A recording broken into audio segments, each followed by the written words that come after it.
What's up, guys, and welcome back to the Old Ass Casuals. I'm Justin, and I wanted to talk to you guys about a demo that I just played. I'm so excited to discuss it with you guys, and it's kind of, I guess, gloating a little bit, but I have played The Evil Within 2, and it is as glorious and scary as I thought it would be, and as that I wanted it to be. It was fantastic. I just got back from QuakeCon a little bit ago. I had to sit in line for about an hour and a half to play this demo. It was more or less 45 minutes to an hour of the game. You got to play all of Chapter 2 and part of Chapter 3. And you guys, the game is going to be so good. I cannot wait for Friday, October 13th. It's going to be fantastic. Perfect date for a release. The game is completely the right atmosphere, the right tone. I think they've improved upon the control scheme of the first game. They were a little bit clunky in the first game. I think they've improved upon that. The frame rates were fantastic in the demo that I played, at least. So more or less, you wake up as Sebastian inside of the stim machine at the very beginning of the demo of Chapter 2. Of course, you don't have any weapons or anything. They're going to make you as vulnerable as possible at the beginning of this demo, and most likely at the beginning of the game, before you get super powered and you're just blasting all the bad guys away and everything. But you're trying to find a way out of this room, and they nailed it with this room. This room was creepy as hell. I'm in this room with 9 other people playing the demo, and I'm still scared. Not to mention the fact that it was it's an enclosed box, more or less, that you got escorted into. It almost felt like the kill room. And so it's with you and 9 other people. It's completely dark. You put on these amazing, I'm sure, $150, $250 headphones. So the sound quality was fantastic as you're walking from room to room, and all the little ambient noises that are super creepy. It just heightens that tension that much more.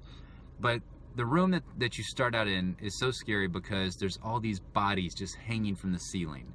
And they look like female bodies hanging from the ceiling. They're bloody. You're walking trying to escape this room. And what's really creepy at the same time is you can interact with the environments, of course. So you go up, this is with an Xbox controller, you hit A on the controller, you interact with this door, but it completely changes the room. The room was pretty empty previously. You hit the A button to interact with the door, and then all of a sudden these boxes are just piled up to the ceiling. The bodies are still hanging out all around, but now there's these boxes in the middle of the way, which I don't really know what that was for. But then you see this mirror. You go up to the mirror, you interact with the mirror, and of course you always have something creepy in the mirror, something behind you that's like, it's the jump scare. But you pick up this picture, and it's a picture of Sebastian himself. So he seems to be struggling with separating reality from virtual reality, because of course you're within the STEM environment. So I don't know how that's going to play out within all of The Evil Within 2, but that seemed to be a recurring theme throughout the demo, because there's multiple instances where Sebastian has these momentary lapses where the environment around him, it almost seems like it's tearing, like the environment is tearing. And there's one big moment a little bit later on in the demo where you're basically, it looks like you're looking out at other cities that are floating in the sky, which was crazy. It was really cool. I mean, it looked like, one of those moments where parts of Earth just kind of pop out of they pop out of the earth and they float into the sky, and you can see all the soil and all the everything below the actual landscape, if it's a floating city or whatnot. So it looked almost like that, and you can kind of see the city from far away, but I don't really know what's going on with that, because again, like I said, Sebastian seems to be having issues with separating the reality from this virtual reality world within the STEM environment. So pretty cool, though. I have no clue what it means at this point, but it was really neat. So getting back to the beginning of the demo, you have this moment that is very similar to the beginning of The Evil Within 1, where this crazy ass, I don't know how other to describe her, but saw Hydra creepy lady, because she literally has like a blade for a hand, and it's just like this rotating chainsaw like blade, and then she's got multiple heads. And of course she's chasing the hell out of you. She's trying to kill you. She's just, you know, going around sawing everything. You just have to more or less run. And of course they put all these crates in the way as you're trying to run away from this crazy Hydra saw lady. And eventually you get to a point where you get away from her because you go up in the air ducts, and you're walking around all the vents and everything, and you plop into another area, and you're like, okay, this is good. It's good. I can't hear the crazy saw lady, so I must be good. And all of a sudden, she just like freaking breaks the wall down. She knocks the wall down. She saws it down basically, and you got to run again. So as you're running at that point, you come up upon an open door, and this is where it got really interesting, because you see the character of Stefano. And if you watched any of our other previous videos, we have, I guess, more or less learned that Stefano could be the main antagonist in The Evil Within 2. And he pulls out this freaking Rambo-style Crocodile Dundee knife, and he throws it at Sebastian, and it lodges right in between his shoulder. And this is a good thing and a bad thing. So he's hurting, so it takes a lot of your health away, but it gives you a weapon to fight this fucking crazy ass Hydra saw lady. So you fight her off, and then you get away. You still end up running away and everything. But once you get out of that, the rest of the demo is all about exploring this town. And you start out and once you start exploring, you're looking at houses, and the houses completely reminded me of Resident Evil 7. Even the landscape somewhat reminded me of the Louisiana landscape of Resident Evil 7. And you run up into another crazy ass lady. I don't know what they have with just crazy women, because you run up on this crazy ass mom that's in this house, and she seems to be feeding this kid. He was probably 8 or 9, but she's stuffing his face with something nasty. It was disgusting. It more or less kills this kid, and she sees that you're there in the house, so of course she goes ballistic, and she starts chasing after you. And this is where you kind of get a gun tutorial, and you just blast this lady's head off. It explodes everywhere. It's disgusting. It's grody. But this is something else that the game reminded me of in this moment. And there was multiple moments like this. And again, I have to preface that I did not beat The Evil Within 1, but I don't recall The Evil Within 1 feeling very Last of Us-esque. Maybe it did, but for me it did not. Maybe it did for others, but for me it did not. But whenever you encounter this crazy ass mom that is feeding her kid nasty food, she reminds me of a clicker. And the way that the head explodes and everything, and a lot of the way the game plays, the third person style action, the stealth mechanics of the game, the crafting of the game, it reminds me so much of The Last of Us. I don't know. And even the town, this town that you come upon called Union, the town, it's not that it's obviously not exactly like The Last of Us, but there's just so many things I can't place it exactly. But to me, the game felt very Last of Us-esque, and I think that's a good thing. I'm not saying that is like they're trying to copy The Last of Us or anything, but even like the movements kind of felt slow and methodical, similarly to The Last of Us, and also to The Evil Within 1. The Evil Within 1, the pacing is slow, so that way, it kind of increases the tension, the fright factor of the game.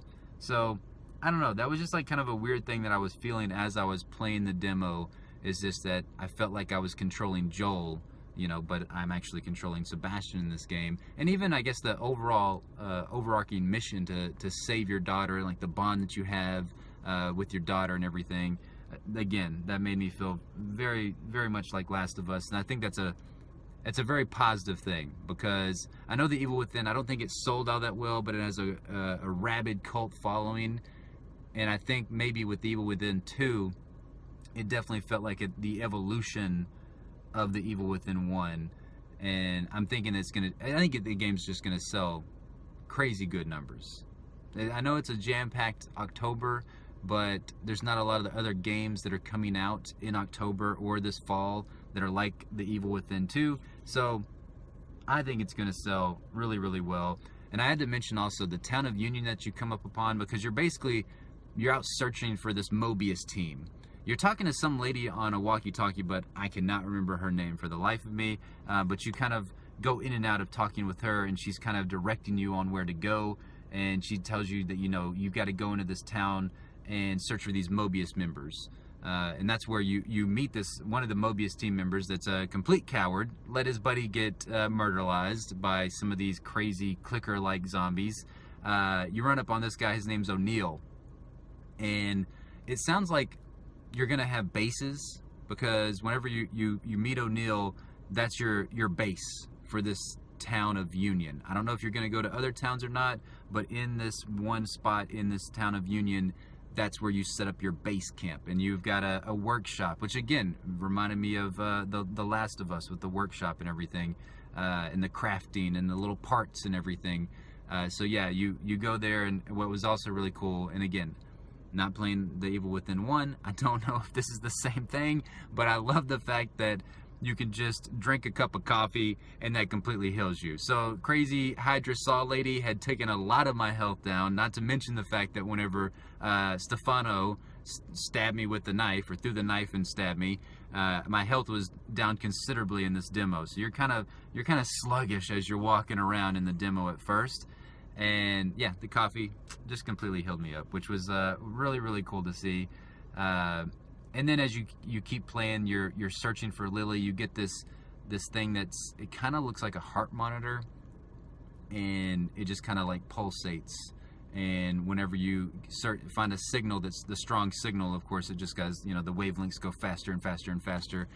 And so you're trying to find her in this town of Union, and eventually you come up upon that really creepy ass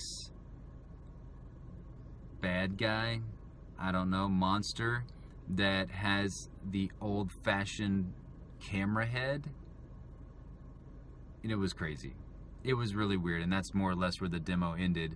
But a fantastic demo.